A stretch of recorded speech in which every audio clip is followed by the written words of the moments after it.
여러분 안녕하세요. 안녕하세요. 어린이와 함께 보는 요한계시록 시간이 돌아왔습니다. 네. 오늘도 제 옆에는 이승미 양이 함께 계십니다. 안녕하세요. 안녕하세요. 잘 지내셨어요? 네. 별일 없으셨죠? 네. 아, 네.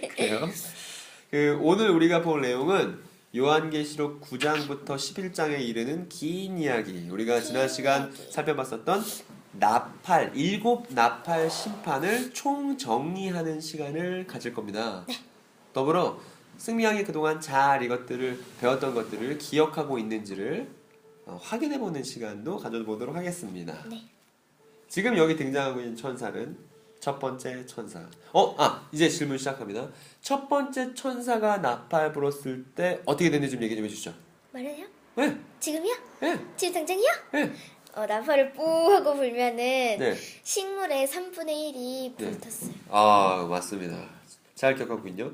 이제 하늘에서 우박이 떨어졌고 피 섞인 불도 떨어졌는데 이것의 결과는 풀, 나무 이런 것들이 타서 3분의 1의 식물이 불타는 결과를 갖고 왔습니다. 그 두 번째 천사가 나팔을 부니까 어떤 일이 벌어졌냐 하면 뿌 불었더니 이때도 한번 말씀해 주시죠. 네. 산이 불타서 바다에 이렇게 빠지고 네. 불타면서 빠지고 그 다음에 거기 바다에 있는 생물들이 3분의 1 죽고 네. 거기 바다에 있는 배들이 또 3분의 1이 불탔어요. 제가 더 이상 뭐 부연 설명할 게 없습니다. 완전 정확합니다. 그러네요. 그래요. 3분의 1. 3분의 1? 그 바다가 피처럼 된 거를 빼서 먹었지만 봐줄게요. 아니요. 썩은 표정 짓지 마세요. 그게 아니고. 썩은 표정. 세 번째. 세 번째 천사도 나팔 부니까 이번에는 제가 얘기하고 싶습니다. 네. 그 불붙은 검은 별이 나타났고 이 불붙은 검은 별이 강을 오염시키는데 강의 3분의 1을 오염시켰죠. 그리고 그래서 이 오염된 물을 먹은 사람들이 많이 죽게 되는 일이 벌어졌습니다. 그리고 이제 네 번째 천사가 나팔을 부니까 이번에는 해, 달, 별이 3분의 1 어두워졌다고 요한이 얘기하고 있습니다. 그리고 이제 다섯 번째 천사를 우리가 어디서 확인했었냐 하면요. 아비소스에서 확인했었죠. 그때 다섯 번째 천사가 나팔을 불자 네. 연기가 그 구덩이에서 피어올라왔고 이 연기로부터 뭐가 출몰했냐 하면 메뚜기 때. 네, 이 보기에도 끔찍한 메뚜기 떼들이 이제 하늘을 덮었습니다. 그래서 이제 우리 그때 꼬리에는 그 사람들을 5개월간 부당하게 할 권세가 있다라고 했죠. 네. 아직 사람들을 죽이는 건 아니죠. 네. 부당하게 한다는 건 괴롭힌다는 거니까 괴롭게 하는 것이 죽이는 것까지는 아니다. 그리고 이제 오늘 새롭게 우리가 볼 내용은 이겁니다. 한번 읽어주겠습니까? 그것들은 그들 자신에 대해 나라 곧 그 구덩이에 천사를 가지고 있었습니다. 그 승미 친구 막내 동생이 이름이 나라죠? 네. 네, 지금 나라. 지금 옆에 계신데 열심히 지금 핸드폰 300명이신데 나라 안녕. 얘기 한번 해주세요. 안녕하세요. 네, 나라예요.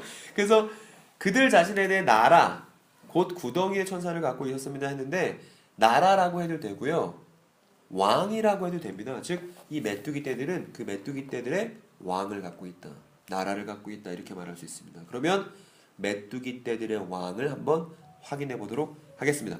먹메뚜기가 아니라 네. 왕메뚜기 아니고요. 메뚜기들의 왕이에요. 이거 섞으면 이제 의미가 완전 달라지죠. 왕메뚜기 아니고요. 메뚜기들의 왕인데 왕메뚜기. 누구냐면 바로 강에 떨어졌던 이 불붙은 검은 별이 곧 메뚜기들의 왕이었습니다. 성경은 특별히 요한계시록에는 이 메뚜기들의 왕의 이름도 밝히고 있는데요. 조금 발음이 생소하지만 그래도 승미 친구 한번 읽어주겠어요? 네. 그의 이름은 히브리어로 아바돈이고 히라버로는 아폴리온이었습니다. 네, 히브리어는요 이스라엘 사람들이 쓰는 말을 히브리어라고 합니다. 그래서 그 사람들을 이스라엘 사람이라고도 하지만 히브리인이라고도 하고요. 또 히라버는요 그 신약 성경에 기록되어 있는 말인데 옛날 그리스 말이에요. 저 발음 엄청 잘하죠. 네, 갑자기 무슨 말씀이시죠? 아폴리온 엄청 잘하잖아요. 너무 발음. 잘한 것 같아요. 승미 친구 원래 잘해요. 잘하니까 지금 제 곁에 있는 거예요. 짠. 인정. 아무튼 그 히브리어와 히라버를 좀 보여드리고 싶습니다. 여러분들에게 다양한 언어를 보여드리고 싶은데 먼저 지금 보여드린 건요 히브리어예요. 히브리어는 이스라엘 사람들이 쓰는 말을 히브리어라고 합니다. 그래서 이스라엘 사람들을 히브리인이라고 하기도 하고요. 히라버는 옛날 그리스 말을 히라버라고 하죠. 그래서 히라버가 그리스 말인데 이건 신약 성서가 기록된 말이기도 합니다. 그래서 여러분들에게 특별히 이 히브리어와 히라버를 보여드리고 싶습니다. 다양한 언어를 보여드리고 싶은데요. 먼저는 히브리어를 보여드릴게요. 짠! 히브리어는 우리가 글씨를 읽는 방향과 정반대 방향으로 글씨를 읽습니다. 그러니까 오른쪽에서 왼쪽으로 읽거든요. 그래서 여기 보면 이거 뭐처럼 생긴 것 같아요, 승미 친구? 나누기요. 이 나누기처럼 생긴 게 이제 알레프라고 말하는 아라는 발음을 갖고 있는 건데요. 이쪽으로부터 읽어서 아바돈 읽으면 이렇게 됩니다. 그리고 이제 히라버를 보여드릴게요. 이렇게 씁니다. 좀 영어랑 비슷하죠? 네. 이걸 읽으면 아폴리온이 되는데요. 아바돈이든 아폴리온이든 뜻은 똑같습니다. 그 뜻은 멸망시키. 네, 멸망시키는 자, 즉 메뚜기들의 왕의 이름은 곧 멸망시키는 자라고 볼 수 있습니다. 그 다음입니다. 그리고 나서 우리가 보게 될 장면은 하늘의 장면입니다. 승미 친구 이거 기억나요? 네. 뭐죠? 분양단. 네, 분향단입니다. 하나님의 하늘 성전에 있는 분향단입니다. 이 분향단 언제 나왔던지도 기억나나요? 이거 일곱인 뗄 때 분향단 나온 적이 있습니다. 혹시 기억나요? 일곱 인뜰 때요? 네네. 이 분향단 앞에 있었던 사람들이 있었는데. 근데 그게 맞을지 안 맞을지는 모르는데 네. 그 무지개 걸려 있고 네 네. 생물 있는 데에서 네. 24장로가 네네, 이스터 장로. 네, 거기에서 이렇게 거기 보좌 앞에 이렇게 있었던 게 네, 맞아요. 그리고 여기 앞에 어떤 사람들이 있었냐면 그때 승리충 여기 영상이 녹음된 것도 있는데 그 예수님 믿다가 죽임당한 사람들이 여기 있었는데 그 사람들을 세 글자로 뭐라고 하냐 이걸 물어봤었죠. 기억나요? 네. 뭐요? 순교자. 저 이제 기억나는군요. 순교자들이 있었던 장면이 일곱인 심판에 나왔었는데 바로 그 분향단입니다. 이번에는 이 분향단 위에 보면 뿔이 4개가 있죠? 네. 이 4뿔이 같이 말을 하게 될 거예요. 뭐라고 말하는지 잘 보세요. 6번째 천사가 뿌 하고 부니까 요렇게 말했습니다. 4뿔이. 우리 같이 읽어볼까요? 시작. 풀어라 큰 강 유프라테스에 묶였던 내 천사들을 이렇게 말했습니다. 이 유프라테스 강에 대해 설명해 드려야 되는데요. 유프라테스 강은 바벨론 성 한가운데를 가로지르면서 흐르는 강이 유프라테스 강입니다. 그래서 바벨론의 식수를 공급하는 바벨론이 되게 편하게 살 수 있는 이유이기도 하죠. 근데 이 강에 네 천사들이 묶여 있었다는 거예요. 이 네 천사들이 누굴까요? 인 뗐었을 때요. 네. 일곱 인 뗐었을 때 네 번째 인까지 뗐었을 때 네. 사람들이 나왔는데 맨 처음에는 흰색 말 탄 사람. 네네네네. 그리고 두 번째는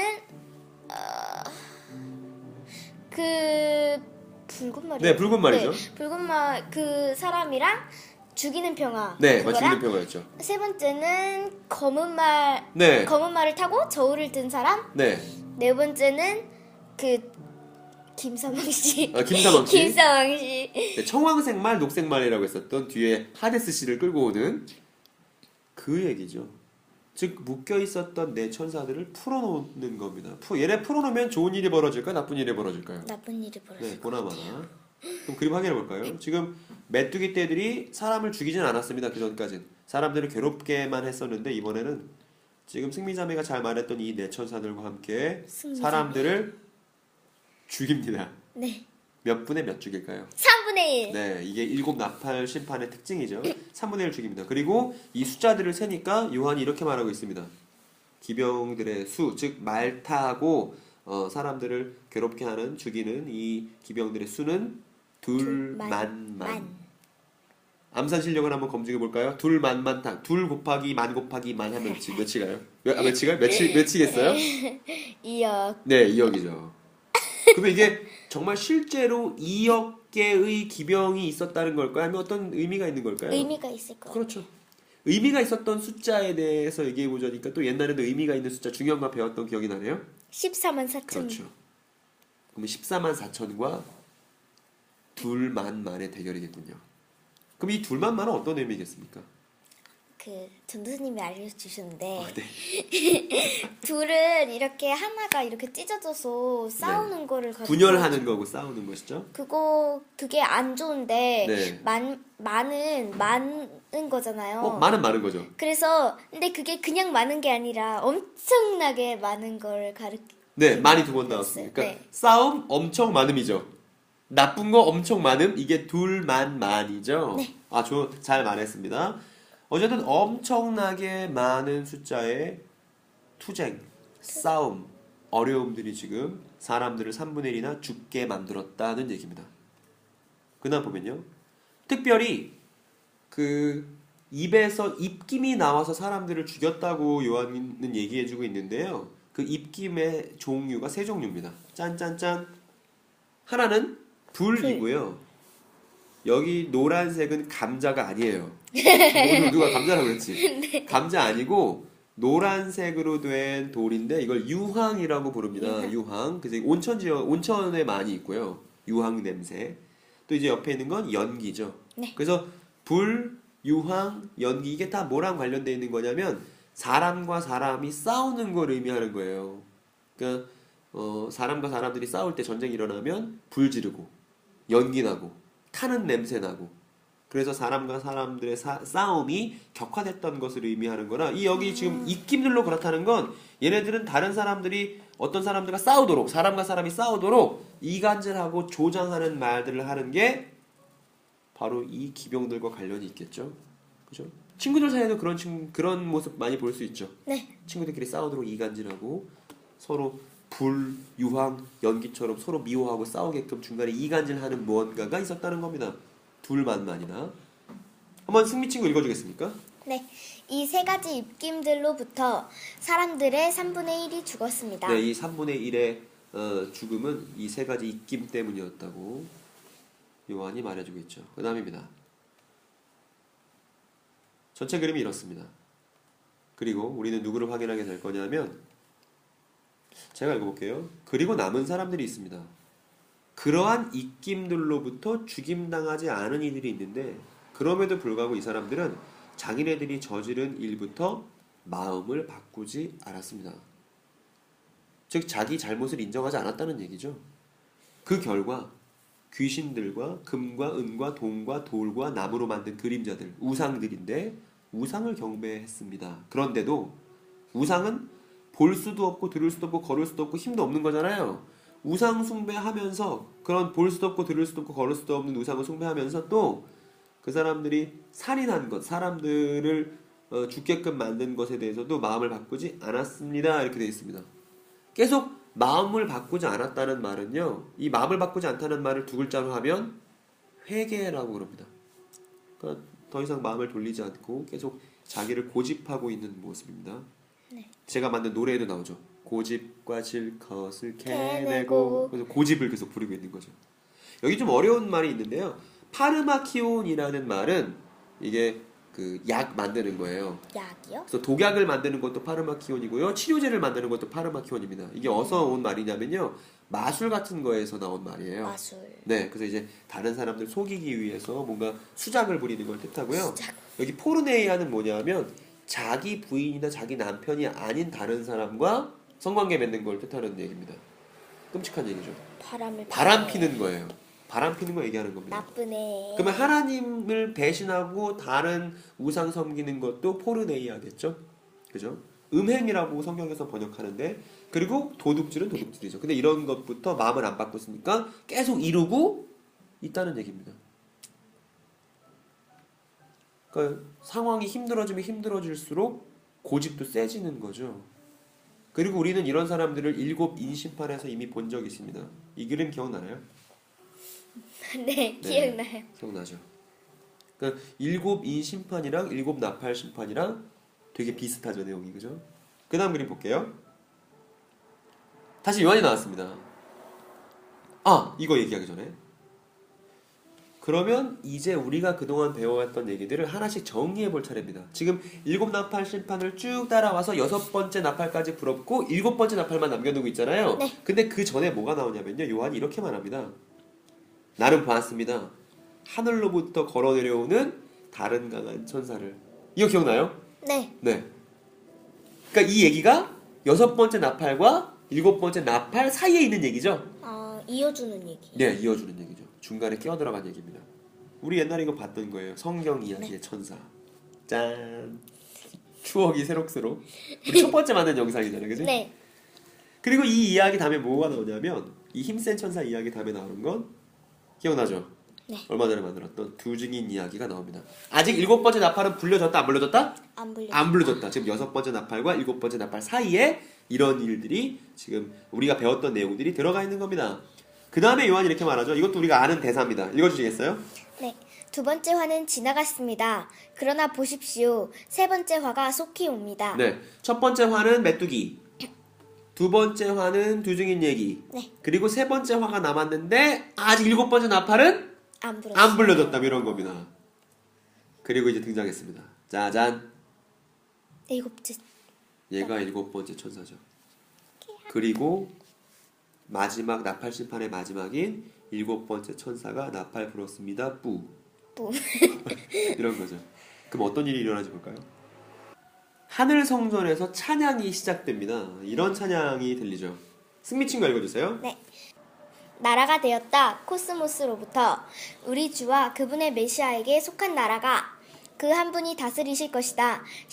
시대들로부터 시대들에 이르도록. 네, 요즘 어려운 발음들로 잔뜩 이제 포진되어 있는 나라가 되었다라고 찬양이 들리니까 이 나라가 되었다 듣는 순간 우리 앞에서 나라라는 얘기 한번 배웠던 적 있는데 기억납니까? 네. 어디죠? 어디죠?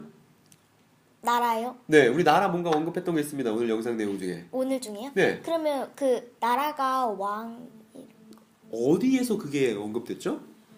왕메뚜기가 아닌 네. 메뚜기들의 왕. 그렇죠. 메뚜기들의 왕 나올 때 그때 나라가 언급됐죠. 왕이 언급됐죠. 네. 즉 메뚜기들의 왕이 있는가 하면 하늘에서 우리를 다스리시는 다른 왕이 있는 거죠. 네. 그래서 마침내 나라가 되었다. 7번째 나팔 부니까 나라가 됐다는 얘기입니다.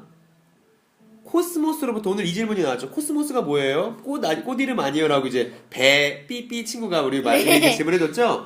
코스모스는 꽃 이름이기도 합니다만 여기서 코스모스라고 말하는 건요. 지구. 네, 지구, 세상, 우주 이런 것도 코스모스라고 부르는 겁니다. 즉 우리가 살고 있는 세계예요. 즉 이 세계로부터 이 지구로부터 우주로부터 나라가 되었다. 그런데 이건 메뚜기들의 나라랑 다른 나라겠죠. 네. 어떤 나라냐면 우리 주와 그분의 메시아에게 속한 나라가 즉 하나님과 예수님의 나라가 이루어졌다는 겁니다. 그래서 그 한 분이 다스리실 것이다. 시대들로부터 시대들에 이르도록 이런 찬양이 들렸습니다. 그랬더니 그 옆에 있었던 24장로들이 이렇게 또 화답했습니다. 코러스처럼. 이건 제가 읽어볼게요. 우리는 당신께 감사드립니다. 주여 하나님 모든 것을 다스리시느니 계시니 그리고 계셨더니 당신이 큰 힘을 차지하셨고 다스리셨기 때문입니다. 승민친구 질문 하나 할게요. 네. 하나님과 예수님이 세상을 다스리게 된 거 좋아요 안 좋아요? 좋아요. 정말 좋은 일이죠. 감사한 일이죠. 네. 사랑과 정의의 하나님이 세상을 다스리시는 거 너무 좋은 일이죠. 그런데 민족들이 화를 냅니다. 그게 싫어서. 그랬더니 하나님이 이제 그 민족들에게 화를 내십니다. 그래서 카이로스가 왔습니다. 이렇게 됐습니다. 그러한 시간이 됐다 이겁니다. 하나님께서 화를 내시는 시간이 됐습니다. 그 시간에 뭐가 이루어지냐면 죽은 이들은 심판받고요. 그리고 당신의 종들, 즉 예언자들과 거룩한 이들과 당신의 이름을 두려워하는 이들과 작은 이들과 큰 이들이 상받는, 그리고 땅을 파괴하는 이들이 파괴되는, 즉 하나님의 카이로스에는 세 가지 일이 벌어지죠. 첫 번째는 죽은 이들이 심판받는 일, 두 번째는 하나님의 종들이 상받는 일, 세 번째는 땅을 파괴하는 이들이 파괴되는 일이 벌어지는 때가 네 글자로 뭐라고 그러냐면 카이로스. 네, 카이로스라고 부릅니다. 잘 기억해 두세요. 그 다음 이렇습니다. 이러한 찬양 소리가 하늘에서 들리니까 이제 마침내 이게 등장했습니다. 저는 이 장면을 너무너무 기다려왔거든요. 이제 뭐가 등장하냐면 승미 친구 힌트 드릴게요. 네. 여리고성을 무너뜨리려고 나팔 불 때 가장 맨 선두에 있었던 게 있습니다. 뭔지 알아요? 맨 선두에 있었던 거요? 네. 이걸 선두에 놓고 행진했죠, 이스라엘 백성들이. 그리고 여리고 성을 돌면서 나팔 불고 있었죠. 이때 맨 선두에 있었던 게 뭔지 아세요? 그거 생각나려고 하는데. 언약궤요. 맞습니다. 언약궤입니다. 언약궤가 맨 선두에 있었고 7바퀴 돌고 이제 나팔 불고 했을 때 여리고성 우르르르였어요. 우르르. 마찬가지로 나팔 다 불었잖아요. 네. 7나팔 다 불었잖아요. 네. 이제 마침내 무언가 우르르르 무너지는 장면을 볼 차례가 됐습니다. 근데 그 전에 뭐부터 나올 거냐면 지금 승리친구 잘 말했듯이 빠밤 빠밤. 언약궤가 등장했습니다. 이스라엘 백성 가장 선두에서 하나님이 함께 하시는 걸 나타내는 이 언약궤가 등장했습니다. 그리고 이제 뭔가 우르르르 넘어지는 우르르르 무너지는 일만을 우리가 남겨두고 있습니다. 앞에 있는 거 읽어주실래요? 네. 그리고 하늘에 있는 하나님의 성전이 열렸습니다. 그리고 그분의 성전 안에서 그분의 언약궤가 보였습니다. 네. 이제 언약궤가 등장했습니다. 드디어 이제 요한계시록의 결말로 향하는 그런 이야기가 뒤에 이어질 거거든요. 그리고 이제 오늘 본문은 이렇게 끝납니다. 그리고 번개들과 소리들과 천둥들과 지진과 큰 우박이 있었습니다. 이렇게 끝납니다. 그리고 이제 7나팔 심판이 다 이야기됐고요. 우리는 다음 시리즈에 7 그릇 심판을 보게 될 겁니다. 7 그릇 심판. 발음이 어렵다. 7 그릇 심판. 네. 그럼 이제 퀴즈를 내드릴 차례입니다. 오늘 퀴즈 좀 어려우니까 잘 듣고 맞춰보세요. 요한계시록 4장 5절. 4장 5절. 그리고 지금 우리가 봤었던 11장 19절. 11장 19절. 그리고 마지막으로 16장 18절. 이 세 구절을 읽고요. 공통점과 차이점이 무엇인지 맞춰보는 게 이번 주 퀴즈입니다. 좀 어렵죠? 네. 다시 불러드릴게요. 요한계시록 4장 5절. 네. 그리고 요한계시록 11장 19절. 네. 그리고 요한계시록 16장 18절. 이 세 구절을 읽고 공통점과 차이점을 생각해 보는 게 이번 주 퀴즈가 되겠습니다. 네. 네, 이상이고요. 좀 어려우니까 잘 여기저기 찾아보면서 깊게 한번 고민해 보는 시간 갖도록 하세요. 그럼 오늘은 여기까지 하겠습니다. 승리 친구에 많이 썼습니다. 뜬느님도요. 네, 다음 주에 뵙겠습니다. 그러면요. 낚시 잘 다녀오시고요. 네. 알겠습니다. 안녕. 안녕.